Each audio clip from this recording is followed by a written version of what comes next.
Assalamualaikum dan kembali lagi ke Izzat Review semua. Okey, kali ini kita berada dekat dalam segmen yang cukup popular iaitu segmen Toko Cases. Yang mana Toko Cases ni akan merupakan sebuah segmen yang mana Izzat akan membahas tentang kes-kes yang berlaku di dunia Tokusatsu. Baik itu di siri Ultraman, Super Sentai maupun Kamen Rider. Dan sebelum ini, Izzat telah pun hasilkan sebanyak 3 video yang melibatkan Toko Cases. Yang pertama tu Izzat bahas tentang apa yang UM Corporation telah pun lakukan sewaktu stage show Ultraman di China. Dan yang kedua pula Izzat bahas tentang tamatnya penayangan siri Super Sentai di TV Asahi. Dan yang ketiga pula Izzat bahas tentang apa yang berlaku pada Maya Imamori sehingga dia akhirnya dipecat kerana melakukan jenayah underage drinking. Dan kali ini Izzat akan bahas tentang satu kejadian yang berlaku di China yang mana baru-baru ini Hideaki Tsuburaya yang merupakan bekas presiden ke-6 daripada Tsuburaya Production telah pun datang ke China dan waktu tu dia telah pun ditemu ramah dan dalam temu ramah dia mengatakan kalau dia menyesal membatalkan siri Ultraman Nexus. Dan sehubungan dengan itu, Izzat nak bahas sikitlah tentang apa yang menyebabkan Ultraman Nexus dibatalkan dan kenapa Ultraman Nexus mula disukai di zaman sekarang ni. Jadi kalau kau nak tahu apa sahaja yang menarik dan apa penyebabnya, make sure kau stay tune dekat dalam channel Izzat kali ni, okey? Sebelum kita pergi lebih jauh tentang kenapa Ultraman Nexus dibatalkan dan kenapa dia mula diminati pada zaman sekarang ni, mari kita berkenalan sikit dulu dengan siri Ultraman Nexus ni. Ultraman Nexus diciptakan oleh Keiichi Hasegawa dan juga Chiaki J. Konaka dan dia merupakan salah satu Ultraman yang berada dalam Ultra N Project. Yang mana dalam Ultra N Project ni, dia ni macam nak buat satu gerakan baru untuk menciptakan era baru bagi siri Ultraman. Yang mana berbeza dengan Ultraman sebelum ni, yang mana lebih bersifat family friendly, Ultraman yang diorang cipta ni justru bersifat lebih mature dan lebih berat untuk dihadam lah. Lebih tepatnya lebih dewasa lah kalau nak dibandingkan dengan siri Ultraman lain. Ada je siri yang dewasa, contoh macam Gaia. Tapi Gaia tu masih boleh diterima lagi. Cuma Ultraman Nexus ni dia memang target dia adalah target untuk orang yang lebih dewasa. Dan setiap Ultraman yang berada dekat dalam Ultra N Project ni semuanya bermula dengan huruf N. Yang mana dimulakan dengan Ultraman NX, seterusnya Ultraman Nexus dan semestinya juga adalah Ultraman Noah pastinya. Okey, sewaktu awal development daripada Ultraman Nexus ni, Keiichi Hasegawa dan juga Chiaki J. Konaka yang merupakan penulis bagi siri Ultraman di era Heisei ni berhasrat untuk menciptakan satu siri Ultraman yang mengambil inspirasi daripada siri anime Devilman. Dan kalau korang nak tahu juga, Devilman ni merupakan sebuah siri anime yang cukup gore jugalah di zaman dia dan telah pun memberikan influence kepada pelbagai anime lain pastinya. Dan waktu ni, Chiaki J. Konaka dan juga Keiichi Hasegawa ni berhasrat untuk cipta satu Ultraman yang mempunyai kemiripan daripada Devilman. Dan waktu ni mereka telah pun mengutarakan hasrat mereka tu kepada atasan Tsuburaya. Dan waktu mereka nak mengutarakan ni, mereka expect yang Tsuburaya takkan terima lah. Sebab tak mungkinlah Tsuburaya nak tukar daripada family friendly terus kepada dark macam tu je kan. Tapi yang peliknya adalah Tsuburaya bersetuju dengan idea tersebut dan waktu ni lah mereka mula mereka cerita dia. Pada awalnya, karakter Jun Hime yang kita kenal di Ultraman Nexus tu digambarkan sebagai salah seorang veteran perang Vietnam ya, yang mana dia telah pun mendapatkan kuasa daripada Ultraman dan dia telah pun menjadi gila kuasa dengan kuasa yang dimiliki tu dan menjadikan dia satu entiti yang sangat berbahaya. Tapi seiring waktu berjalan, dia akan cuba untuk memahami kenapa kuasa tu diberikan pada dia. Pada mulanya, semuanya berjalan dengan begitu lancar sehingga berlaku insiden pada 9 hari bulan 11 tahun 2001 yang mana berlakunya kejadian serangan di World Trade Center yang masih menjadi konspirasi dan masih lagi dibincangkan sehingga ke hari ini. Dan sehubungan dengan insiden yang berlaku tu, mereka terpaksa batalkan apa yang mereka cuba cipta pada awalnya tu dan terhasillah Ultraman Cross. Reason kenapa pembatalan tu berlaku adalah sebab mereka ni tak nak lah ambil isu perang ni untuk dijadikan sebagai cerita utama sebab waktu tu pun orang dah cukup sensitif dah dengan apa yang berlaku di World Trade Center tu. Kalau diorang buat satu siri peperangan lagi, ada kemungkinan besar mereka akan menerima kecaman teruk daripada semua orang. Mereka bagaimanapun terus melanjutkan projek Ultra N ni dengan satu nama baru iaitu Yellow Eye Project sebelum diganti menjadi Ultra N. Dan waktu ni Ultraman tu direka memang agak pelik sikit lah daripada Ultraman yang biasa. So Ultraman dekat sini direka dengan rupa paras yang lebih menyerupai alien dan mereka ni juga boleh membuka mulut. Membuka mulut tu memang nampak agak creepy lah. Ada je Ultraman yang pernah buka mulut, contoh macam Ultraman Z. Tapi Ultraman Z tu dia buat untuk parodi sahaja ya. Sementara dia ni nak pergi ke arah yang lebih mature. Dan daripada Yellow Eye Project tu, diorang ni teruslah menciptakan Ultraman Cross. Tapi sayangnya waktu tu, mereka ni tak tahu nak mulakan cerita tu daripada mana.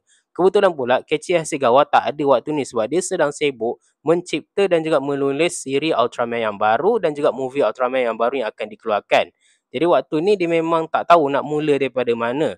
Dan mereka telah pun meminta saranan daripada Keiichi Hasegawa untuk membantu mereka dalam menghasilkan projek tersebut. Jadi daripada situ, mereka ni teruslah tukar cerita tu dan melakukan banyak perubahan sehinggalah kita kenal dengan Ultra N Project.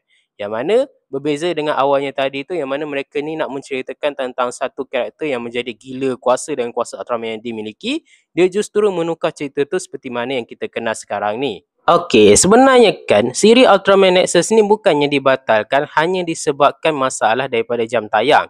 Sebab daripada awal pun Ultraman Nexus ni memang dah ada banyak masalah sewaktu masih lagi dalam produksi ya. Salah satu masalahnya tu adalah masalah kekurangan bajet ya. Yang mana lepas diorang siapkan Ultraman Nexus ni dan diorang nak tayangkan siri ni, Kazuo Tsuburaya yang merupakan pendiri Tsuburaya Production pada waktu tu ni mempunyai satu masalah lah, yang mana dia ni selalu mengeluarkan bajet yang tidak konsisten bagi setiap episod tu. Dan waktu tu mereka dapat tahu tentang perkara tersebut, jadi mereka terpaksa rombak semula cerita tu. Daripada awalnya nak dibuat dengan menggunakan konsep Monster of the Week, mereka terpaksa batalkan dan terpaksa buat supaya cerita daripada Ultraman Nexus ni akan sentiasa menggunakan raksasa yang sama berulang kali. Jadi waktu tu mereka ni telah pun fikirlah banyak cara. Salah satunya raksasa tu lari, adanya campur tangan daripada orang-orang sekeliling dan sebagainya untuk menjadikan plot supaya raksasa tu masih boleh digunakan. Selain daripada tu juga, mereka pun tak boleh juga reka set sesuka hati ya. Macam Ultraman zaman sekarang ni, diorang ni dah boleh reka set tu bermacam-macam set yang diorang perlukan. Diorang boleh reka miniatur dan sebagainya. Tapi waktu Ultraman Nexus ni, benda tersebut tak diperbolehkan ya. Jadi sebabkan tu mereka akhirnya hadir dengan konsep Metafield supaya satu set tu akan boleh digunakan berkali-kali ya. Sebab itulah kita ada tengok Metafield, kita ada Darkfield, dan pertarungan yang berlaku di bandar ni hanya berlaku sewaktu arc yang kedua sahaja. Lebih tepatnya sewaktu Ren ni masih lagi menjadi dinamis yang ketiga lah. Itu pun dah akhir-akhir baru diorang buat macam tu. Kalau tidak, pada awalnya tu memang sentiasa menggunakan miniatur dan juga set yang lebih kurang sama je. Setelah banyak perubahan yang dilakukan, akhirnya siri Ultraman Nexus telah masuk ke dalam fasa untuk dimulakan dia punya shooting dan sebagainya. Dan dalam masa yang sama juga, mereka ni cuba untuk mendapatkan jam tayang daripada stesen televisyen. Yang waktu tu adalah stesen TBS ya. Dan waktu ni ada satu masalah sebab jam tayang yang Ultraman Nexus ni nak ni bersaing dengan satu siri anime iaitu Gundam Seed Destiny ya. Dan waktu ni pihak stesen televisyen ni sedang mempertimbangkanlah mana satu yang nak diletakkan waktu tu. Dan disebabkan Gundam Seed Destiny cukup popular di zaman itu, jadi mereka berfikir kalau Gundam Seed Destiny akan menghasilkan keuntungan yang lebih besar. Dan akibatnya, diorang letak Gundam Seed Destiny itu di tempat time slot yang Ultraman Nexus tu inginkan. Dan Ultraman Nexus dipindahkan pada waktu pagi. Berita tersebut telah pun sampai ke Tsuburaya Production dan waktu ni memang ramai orang memang sangat runsing dan memang diorang ni serabut lah bila diorang dapat tahu tentang benda tu. Yalah, waktu pagi ni siapa je yang tengok? Budak-budak. Takkan diorang nak tayangkan siri ni? Dan waktu ni pun mereka ni dah siapkan 12 episod awal je. So maknanya 12 episod awal yang kita tengok dekat Ultraman Nexus tu, waktu Arc Jun Himiya tu, penuh dengan adegan-adegan yang menyeramkan yang boleh membuatkan kanak-kanak trauma tengok dia tu. Tapi diorang dah siapkan, so nak buat macam mana kan? Jadi akhirnya pendiri daripada Tsuburaya waktu tu, dia membiarkan sahaja siri tersebut tayang. So waktu ni dia ada harapan yang kalau kanak-kanak tak boleh hadam cerita ni pun tak apalah. Tapi at least diorang boleh tangkap sikit Ultraman Nexus ni dan mereka akan lebih menghargai Ultraman Nexus ni sewaktu mereka dah dewasa nanti. Walaupun begitu, tetap saja Ultraman Nexus tidak berjaya mendapatkan rating yang mereka inginkan ya. Sebaliknya rating waktu tu memang sangat teruk. Paling tinggi diorang pernah dapat pun hanyalah 3% sahaja. Yang paling okey pun 2% dan yang paling teruk sekali adalah 1%. Dan melihatkan rating daripada Ultraman Nexus yang tak pernah pun membaik daripada sejak diorang masuk ke arc yang kedua ni, pihak stesen TBS akhirnya telah pun menyarankan supaya Ultraman Nexus ditamatkan. Jadi nak tak nak, Tsuburaya terpaksalah mengambil keputusan cukup berat dengan membatalkan Ultraman Nexus. Daripada awalnya dia nak buat 50 episod, dia terpaksa singkatkan menjadi 37 episod saja. Ada juga pihak penulis yang tak bersetuju dengan carangan tersebut, iaitu IOTA. Yang mana IOTA waktu ni dia merupakan seorang penulis yang telah pun diberikan tugas oleh KJ Hasegawa untuk menulis sepanjang Art Rensenju dan juga beberapa art lain selepas tamatnya Art Rensenju tu. Dan bila dia dapat tahu tentang benda ni, dia jadi marah lah sebabnya dia dah penat-penat tulis, tahu-tahu kena batal macam tu je. So nak tak nak Suburaya terpaksa batalkan. Jadi itulah dia sikit sebanyak tentang latar belakang daripada siri Ultraman Nexus. Dimulakan daripada awal tayangannya sehinggalah menuju ke pembatalan siri tersebut. Dan benda ni bila ramai orang tahu memang rasa kecewa lah. Even Izzat yang merupakan peminat Ultraman Nexus ni pun, Izzat kecewa sebenarnya bila Izzat dapat tahu siri ni sebenarnya ada banyak konsep yang menarik lagi untuk dieksplor. Tapi tahu-tahu je dah batal macam tu, nak buat macam mana kan? Dan semestinya Suburaya pun telah pun berbincang berkali-kali dan berfikir berkali-kali juga untuk mengambil keputusan untuk membatalkan siri Ultraman Nexus ni. Tapi bagaimanapun, pada tahun 2025 ini, lebih tepatnya sewaktu Hideaki Suburaya ni datang ke Shanghai, dia telah pun ditemu ramah dan ramailah peminat Ultraman di sana telah pun bertanyakan pada dia tentang bagaimana penamat daripada Ultraman Nexus. Dan waktu ni Hideaki Suburaya meluahkan kalau dia memang sangat menyesal kerana telah pun membatalkan siri Ultraman Nexus. Jadi persoalan kita sekarang ni, apa yang menyebabkan Ultraman Nexus menjadi begitu popular dan semakin mendapat tempat di hati peminat kalau nak dibandingkan dengan zaman dulu? Yang pertama sekali tu, yang alasan yang paling manusiawi pada Izzat adalah perubahan selera daripada penonton ya. Penonton waktu tu dia masih lagi belum biasa untuk melihat siri Ultraman yang terlampau unik macam Ultraman Nexus ni. Singkatnya macam Ultraman Nexus ni, dia punya siri tu dah melampaui zaman ya. Tak ada siri Ultraman lagi di zaman selepas dia ni yang berani buat macam dia ni. So Ultraman Nexus ni kira merupakan sebuah siri Ultraman yang paling berani. Dan kita pun telah pun berubah rasa. Ya of course lah. Waktu kita kecil dulu, kita nak siri Ultraman yang kekal macam tu je. Bila kita dah besar ni, kita nak cari sesuatu yang unik. Lebih tepatnya macam lebih kurang macam apa yang berlaku pada filem superhero sekarang ni lah. Kalau macam dulu, Marvel memang antara yang paling di atas kan. Tapi sekarang Marvel ni berada di bawah. Sebab apa? Penonton dah mula tukar dan juga hilang minat terhadap skeptikal yang sering dibawakan oleh Marvel ya. Contoh macam Marvel dulu cerita superhero yang fun-fun, komedi, yang ringan, yang tak serius.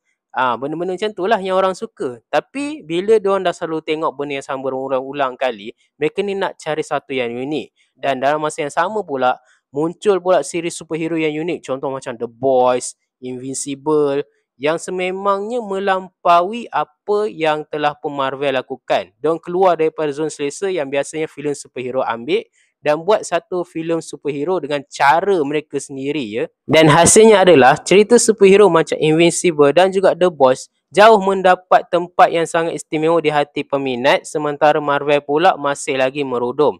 Ada juga cuba untuk mereka bangkit, tapi orang dah macam dah tak ada apa-apa expectation lagi lah. Sekalipun filem yang dikeluarkan tu bagus, contoh macam Thunderbolts sebelum ni bagus kan.